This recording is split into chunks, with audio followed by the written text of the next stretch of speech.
What's up, guys? I'm Tara with Tara Simon Studios, and instead of a tutorial today, I'm going to give you a little bit of story time. This is for the dreamers and the doers, those who dream of singing as a career or singing in front of people even, and those who are actually doing it also, those who are out there slogging it on the pavement, pounding that pavement in New York City or wherever you are, going through the auditions, doing those 4-hour gigs. This is also for you. If you don't know, I moved to New York the day I turned 18 to make it big on Broadway.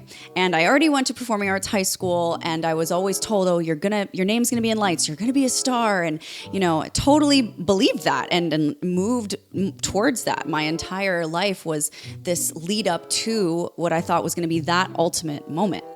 And so I'm in New York, I'm literally there the day I turn 18, and I'm doing audition after audition after audition. And what's funny about New York and auditioning is that you think, well, it's the Big Apple. It's so vast in number and there are so many people, so much talent. I'm just a little fish in a big pond.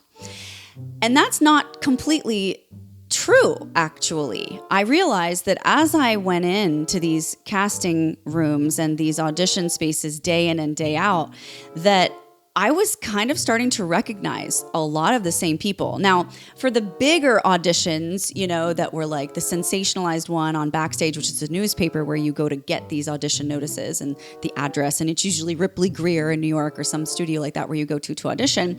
You see a ton of people, and the line wraps around the building, and it's like this. It's almost like an American Idol type of deal. But for regular daily auditions, you kind of see the same people at the same auditions, and you start to see a lot of people that kind of look like you because you go to auditions where you are the type, height, weight, look, There's no point in me going to audition for a Broadway musical where they need a chick with a huge bump in her nose who's 6 foot tall to be the lead. Like, why would I audition for that? So you start to see the same type of people. And the same goes for casting directors.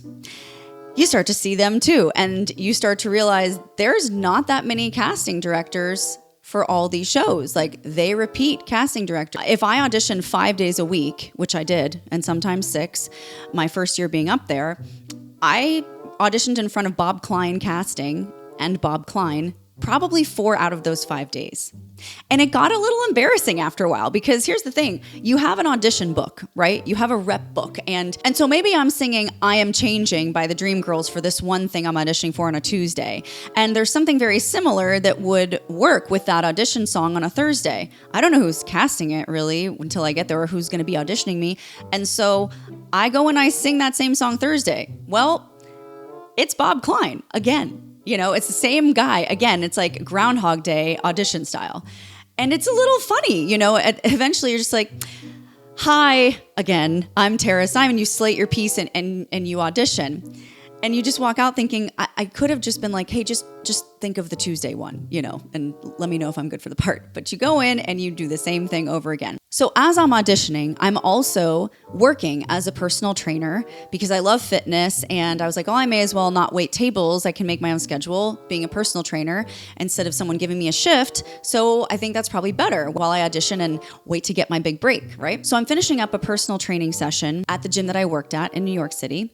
And I get a call on my phone. Their man on the other end says, hi, Tara, this is Bob Klein from Bob Klein Casting. And I was like, now this was a huge deal for me. I think this was the very first time in my life that someone of New York City casting status, like big time, called me, like little old me. I was like, hi, how are you? And he was like, I'm fine.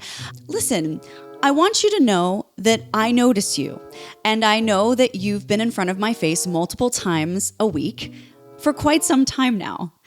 And I was so embarrassed because I felt like I was like almost stalking the guy, like, here I am again, go ahead and cast me or I am never leaving you alone, So he's like, I'd like to invite you to come tomorrow to Ripley Greer Studios, where he always was and where I always was, to audition for the national tour of Seussical the Musical as one of the songbirds. And I was like, yes, sir, I will be there. And so I quickly decided what I was going to sing the night before. So I get there, I sing the song, and he offered me the role. I was terrified to say what I said next. I walked up to his table and I shook his hand and I said, Mr. Klein, first of all, thank you so much for giving me this opportunity and for noticing the fact that I've been in front of your face and being so kind to offer me such an honor. I'm terrified to do this, but I have to respectfully decline. And he looked at me kind of shocked, and I'm like, I just got to New York City, and I'm worried that if I take a national tour, which by the way, they're usually year-long contracts, they're very long. It wasn't short term. I'm worried that if I take this long-term contract as a touring artist for this show, that I will end up staying on the road. And I would really love to land something local in the city or something more short-term first before I start pegging myself as a nationally touring artist for Broadway. And he kind of looked at me and respected what I wanted as an 18-year-old who just turned down her first national Broadway tour. What happened next was just so generous of him. So he's like, well, fine, I understand that. Instead, let me help you out. I'm going to give you the contact information of an equity agency. And I know you're non-equity because I had never done a show. And until you have a certain amount of hours doing theater or you're in a Broadway show, you're not equity, which means you have to wait in the long lines as a non-equity audition versus equity, which is by appointment only. And you can basically do like 5 auditions a day versus a non-equity's 1 audition a day because you're not waiting in the long lines. So I said, oh my goodness, that would be such a blessing. Yes, thank you so much. And so he made the call to preface my call because equity agencies do not talk to meager non-equity artists. And he made a way for me to have an audition at this equity agency, even though I was non-equity. And I got an introduction. So this agency said that in the coming weeks and months, they would reach out to me. And when they could, they would allow me to get appointment-only auditions to certain shows that I would be a good fit for. So I went in and auditioned for the equity-only agency. And while they couldn't officially sign me, because of Bob's very generous recommendation of my talent and the fact that I was able to go in and show them what I was capable of, they said, you know, we're going to put you up for auditions that you're really appropriate for, and you'll get those auditions by appointment only, just as if you were equity, under the radar.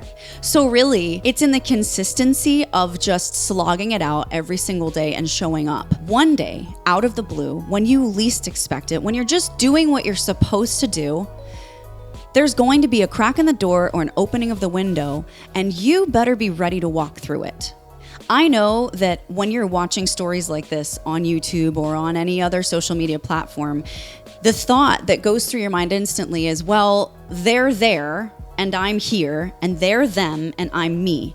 And that's nice to hear stories like this, but that probably just is a flash in the pan, once in a lifetime thing that happens to them. It's not true. That's a lie that you're telling yourself to limit your beliefs from trying this yourself and proving that it works. I want to encourage you today to speak to that lie, because I am no different than you are. I just have a camera and a microphone. You can go get that too if you want, right?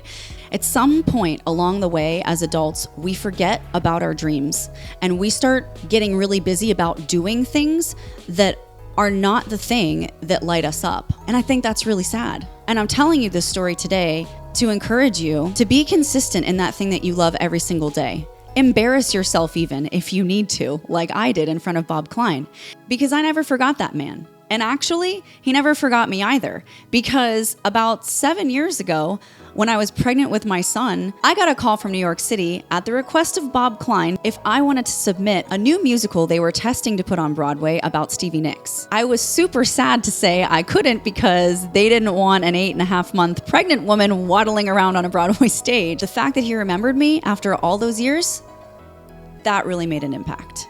So go. Do the thing that you love. Do it every day. Get in people's faces and don't be ashamed to be there, because one day you're going to get your phone call too. P.S. There is a part 2 to this story, so stay tuned to hear the scoop on how I got my first big Broadway break. I really love you guys. Thank you so much for being a part of the channel. Thank you for being a terabyte. I'm really proud of you. Now go out there and show up big.